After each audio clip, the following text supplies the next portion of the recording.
नमस्ते। भारत का criminal justice system यानी हमारी आपराधिक न्याय प्रणाली एक बहुत बड़े एक ऐतिहासिक मोड़ पर आ खड़ी हुई है।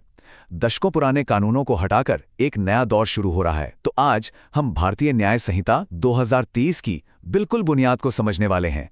इसके पहले 3 सबसे जरूरी सेक्शन जो ये तय करेंगे कि आने वाले समय में न्याय का रास्ता कैसा होगा। चलिए इस नए कानूनी युग की शुरुआत को समझते हैं। अब ये बदलाव कितना बड़ा है, इसे समझने के लिए जरा स्क्रीन पर देखें। एक तरफ है इंडियन पीनल कोड 1860, वो कानून जो 160 सालों से भी ज्यादा समय से हमारे क्रिमिनल जस्टिस सिस्टम की रीढ़ रहा है, और दूसरी तरफ है इसका उत्तराधिकारी भारतीय न्याय संहिता 2023। और ये सिर्फ नाम नहीं बदला है, ये तो हमारे देश के लिए एक बिल्कुल नए कानूनी दौर की शुरुआत है। तो कोई भी नया कानून हो, उसे समझने का सबसे पहला स्टेप क्या होता है? उसकी पहचान। और सेक्शन 1 हमें ठीक यही बताता है। इस कानून का नाम क्या है, ये कहाँ-कहाँ लागू होगा, और ये हमारी जिंदगी का हिस्सा कब से बनेगा। तो सबसे पहले इसका नाम। इस कानून की ऑफिशियल पहचान है भारतीय न्याय संहिता 2023। मतलब अब आईपीसी की बात इतिहास की किताबों में होगी और बीएनएस ये हमारी नई कानूनी सच्चाई है। अच्छा, अगला सवाल, ये कानून लागू कहाँ-कहाँ होगा? तो जवाब है पूरे भारत में। कश्मीर से लेकर कन्याकुमारी तक हर राज्य और केंद्र शासित प्रदेश में अब यही एक क्रिमिनल लॉ चलेगा। ये एक ऐसा कदम है जो पूरे देश को, आप कह सकते हैं, एक ही कानूनी धागे में पिरोता है।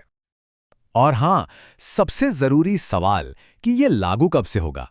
तो देखिए, इसकी तारीख अभी तय नहीं हुई है। सेंट्रल गवर्नमेंट एक ऑफिशियल नोटिफिकेशन निकालेगी और बताएगी कि इसे कब से लागू करना है। एक बात यहां पर ध्यान रखने वाली है कि जिस दिन ये लागू होगा, उसके बाद होने वाले अपराध ही इसके अंडर आएंगे। पुराने जितने भी मामले हैं वो आईपीसी के हिसाब से ही चलते रहेंगे। चलिए अब सेक्शन 2 पर आते हैं। इसे आप इस कानून की डिक्शनरी समझ सकते हैं। इसमें उन बेसिक शब्दों का मतलब समझाया गया है जिनके बिना बीएनएस की भाषा को समझना लगभग नामुमकिन है। और इस डिक्शनरी का, कह सकते हैं, सबसे पहला और सबसे जरूरी शब्द है अपराध। कानून की नजर में अपराध क्या होता है? तो इसका सीधा सा मतलब यह है, कोई भी ऐसा काम जो कानून के खिलाफ हो और जिसके लिए सजा तय की गई हो। सिंपल। अच्छा, अब ये देखते हैं कि कानून की नजर में कौन क्या है। बीएनएस में व्यक्ति, बालक, महिला और पुरुष, इन सबको डिफाइन किया गया है। यहां एक बड़ी मजेदार बात है, व्यक्ति शब्द का मतलब सिर्फ इंसानों तक ही सीमित नहीं है। इसमें कंपनियां, एसोसिएशन और दूसरी कानूनी संस्थाएं भी आती हैं जिन पर केस चलाया जा सकता है। वैसे ये चीज पुराने आईपीसी में भी थी। तो फिर इस कानून को लागू कौन करेगा? बीएनएस में सरकार, लोक सेवक और न्यायालय को भी डिफाइन किया गया है। लोक सेवक ये अपने आप में एक बहुत बड़ा शब्द है, जिसमें जज से लेकर पुलिस ऑफिसर तक और वो सारे सरकारी कर्मचारी आते हैं जो जस्टिस सिस्टम का हिस्सा हैं। अगला जरूरी शब्द है संपत्ति या प्रॉपर्टी। कानून इसे 2 हिस्सों में बांटता है। चल संपत्ति यानी वो चीजें जिन्हें हिलाया डुलाया जा सकता है, जैसे गाड़ी या गहने, और अचल संपत्ति जैसे जमीन और घर। और ये फर्क समझना कई अपराधों को समझने के लिए, जैसे चोरी या धोखाधड़ी, बहुत जरूरी हो जाता है। ठीक है, तो अब हम आते हैं इस पूरी बातचीत के सबसे जरूरी हिस्से पर, सेक्शन 3। ये सेक्शन इस कानून की आत्मा है, इसका दिल है। ये वो बुनियादी नियम तय करता है जिनके आधार पर यह तय होगा कि कोई काम अपराध है भी या नहीं, और अगर है तो उसके लिए जिम्मेदार कौन है। चलिए एक सिचुएशन सोचते हैं। मान लीजिए कोई 5 साल का बच्चा है और वो कोई ऐसा काम कर देता है जो टेक्निकली एक अपराध है, तो क्या उससे सजा मिलनी चाहिए? अब ये सवाल हमें कानून के एक बहुत ही इंपॉर्टेंट प्रिंसिपल की तरफ ले जाता है, जिसे कहते हैं जनरल एक्सेप्शंस या सामान्य अपवाद।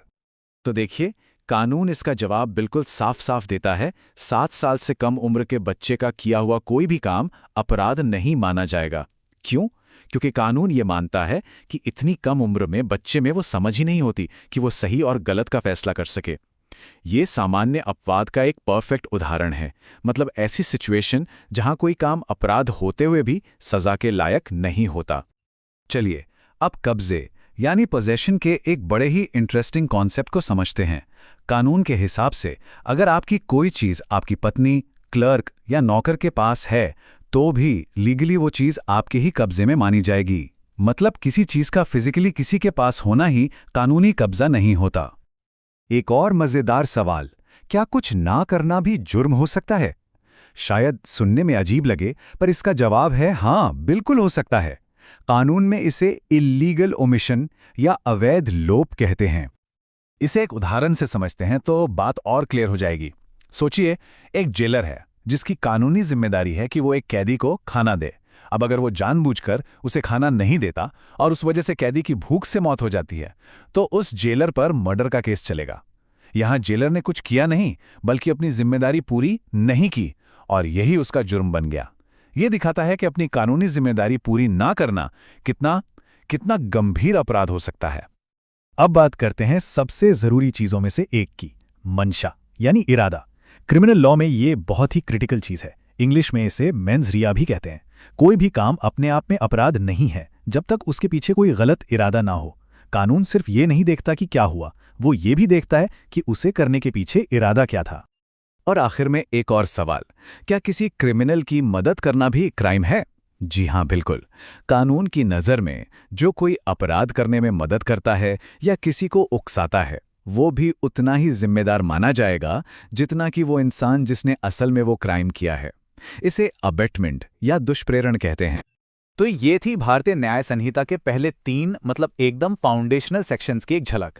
चलिए फटाफट से रिकैप कर लेते हैं कि हमने अब तक क्या क्या समझा। तो आज की 3 सबसे बड़ी बातें क्या हैं?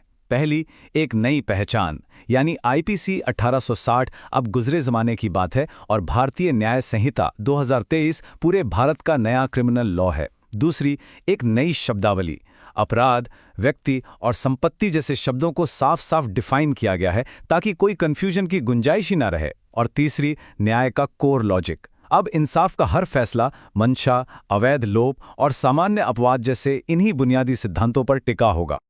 और मैं आप सबको इसी एक सवाल के साथ छोड़कर जा रहा हूं, ये नए बुनियादी सिद्धांत जब सिर्फ कागजों से निकलकर असल में लागू होंगे तो भारत में न्याय देने और न्याय पाने के रोजमर्रा के तरीकों को कैसे बदलेंगे, इस पर सोचिएगा जरूर।